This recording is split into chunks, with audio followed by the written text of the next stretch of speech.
Jake Tapper from CNN has seen some problems with the Harris debate performance that has not been pointed out by many on the left, or certainly not in the mainstream media.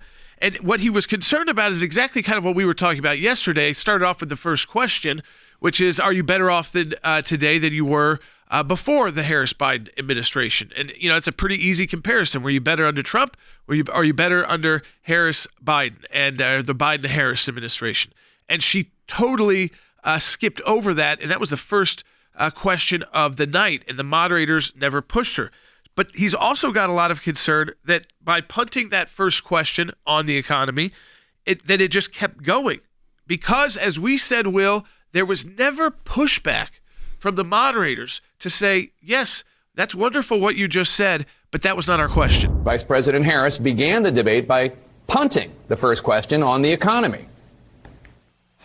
Do you believe Americans are better off than they were 4 years ago? So I was raised as a middle-class kid, and I am actually the only person on this stage who has a plan that is about lifting up the middle class and working people of America. It went on from there. Despite the economy being the number one issue facing the country, the sitting vice president generally reverted to talking points about a few of her policy proposals. Even Harris allies today are saying that she needs to talk more about what she will do for Americans if elected. On the border, another vulnerable issue for Harris, she also dodged. Would you have done anything differently from President Biden on this? So I'm the only person on this stage who has prosecuted transnational criminal organizations for the trafficking of guns, drugs, and human beings.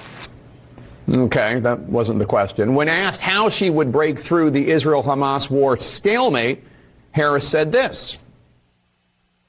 We need a ceasefire deal, and we need the hostages out. And so we will continue to work around the clock on that. Okay, but again, how? That was exactly what we were waiting for, that debate. And a lot of us knew, after that first question, obviously, unless maybe they slipped once, so we waited for the next time, and then they slipped again.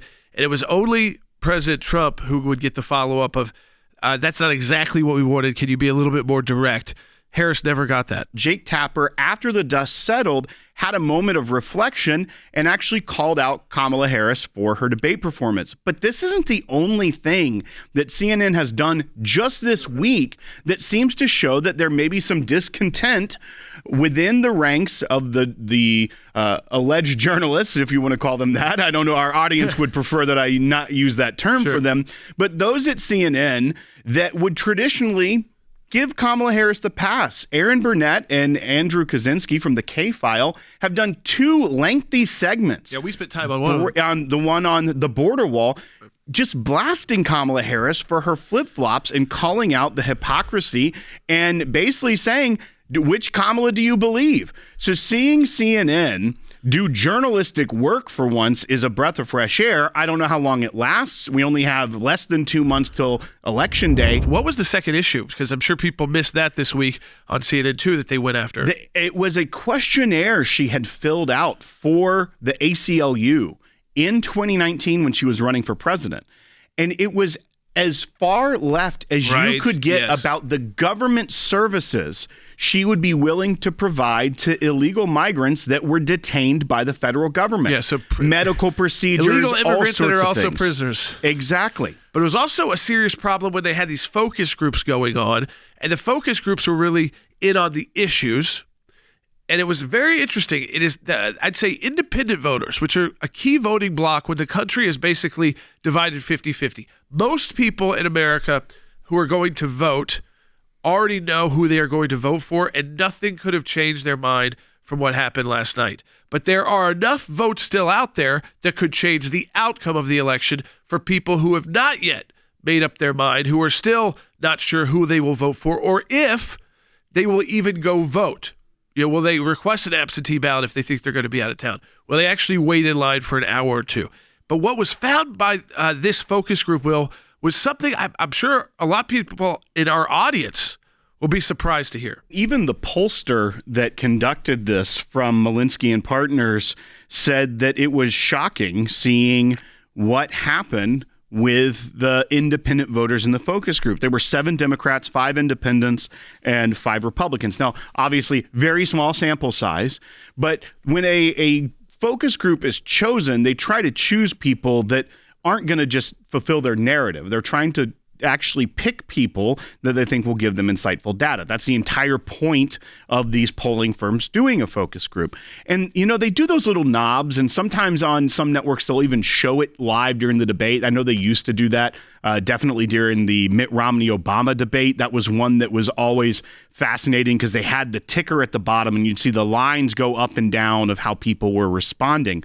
But this showed that the independent voters, when President Trump was talking about things like the economy or even the migrant crime, issues that Jake Tapper actually hit Kamala Harris on in that segment for not bringing up. The independent voters were tracking with the Republican voters favorably, and at some points talking about migrant crime, actually more favorably than the Republican voters in this focus group. So when you take that data, throw away all the media commentary that's going to be biased against President Trump no matter what, and even forget the debate performance if you didn't like his style. The problem that Kamala Harris has is that even when he says things in a non-polished way, he's still hitting at the issues that matter to middle America. In the Rust Belt, the places where both candidates need to show up and win if they want to win the presidency. Of course, Californians aren't going to care what President Trump says about rising migrant crime in the Midwest. But you know who does? The voters in the Midwest who are going to determine the outcome of this election. That's why you can't take performances in debates as you see it. That's why a lot of times they say, watch the debate with the sound off and tell me who you think won. It's a lot of times different because of the way people compose themselves, right, the way it looks. And I think that the story is yet to be finished on how this debate plays out. I think that is, once again, why Kamala Harris so quickly called for a second debate right after the media was claiming she won it in a landslide. There are debates that change elections. This remains to be seen whether this is one. It feels like we're moving to potentially another presidential debate. So in the sense that it might expand on the debates, that might be the biggest influence this one has, is that it actually encourages more debates than we thought we were going to have. But remember, I think ballots are going out in Pennsylvania next week. I believe next week. Yep. So people will already be voting as early as next week in states that are, of course, crucial to the election efforts of both Harris and Trump.